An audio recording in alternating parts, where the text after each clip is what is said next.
मित्रों, आज हम थोड़ी चर्चा बाबा साहब भीमराव अंबेडकर जी के बारे में भी करेंगे। बाबा साहब भीमराव अंबेडकर हमारे संविधान के निर्माता रहे हैं।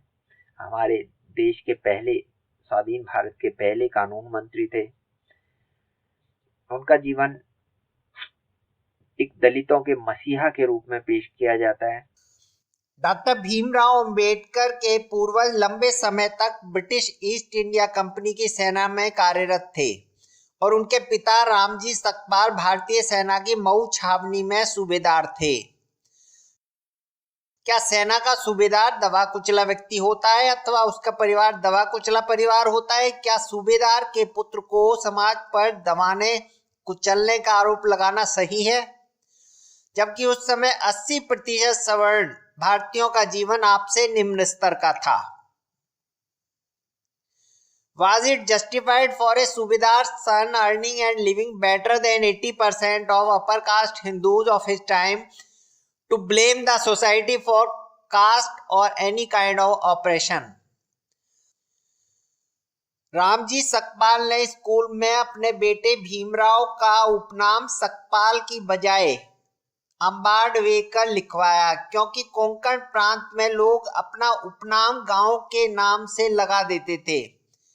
इसलिए भीमराव का मूल अंबाडवे गांव से अंबाडवेकर उपनाम स्कूल में दर्ज किया।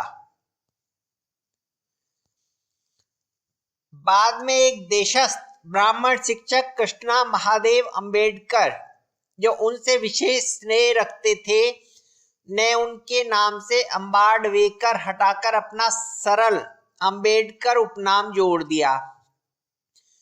आज अंबेडकर नाम से जाने जाते हैं। यहाँ उपनाम भी एक ब्राह्मण ने स्नेहवश दिया। कौन सा भेदभाव, कौन सा शोषण?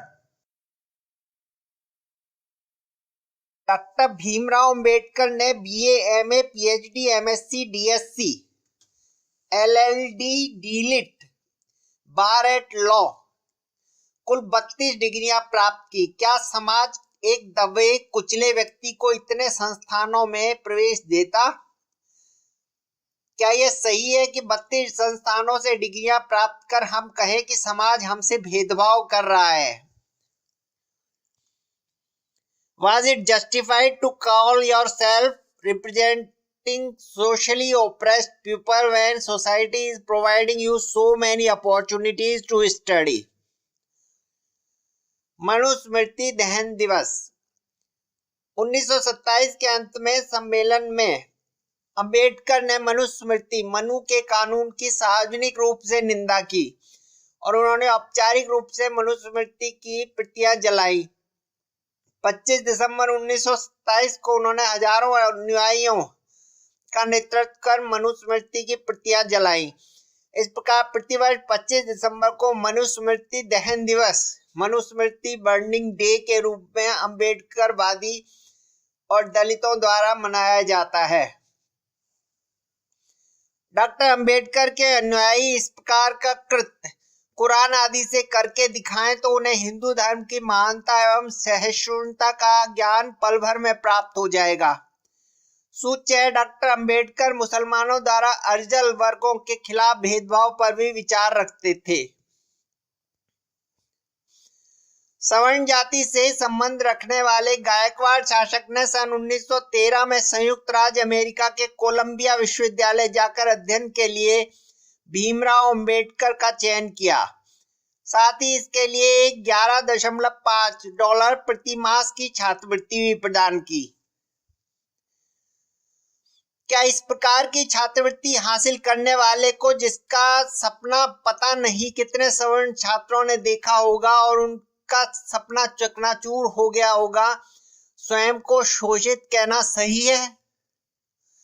भारत की स्वतंत्रता के बाद कांग्रेस के नेतृत्व वाली नई सरकार अस्तित्व में आई तो उसने अपने विवादास्पद विचारों और गांधी व कांग्रेस की कटु आलोचना के बावजूद डॉक्टर अंबेडकर को देश के पहले कानून मंत्री के रूप में सेवा करने के लिए आमंत्रित किया।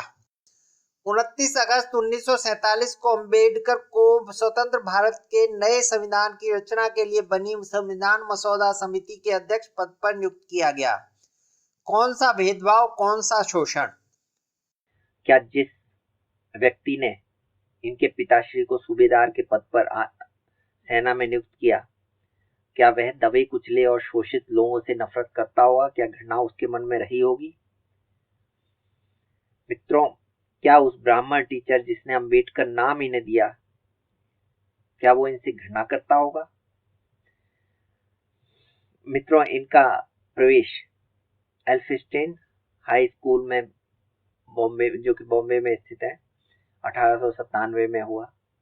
आप बताइए, क्या सामान्य एक शोषित दबे कुचले बच्चे का इतने अच्छे स्कूल में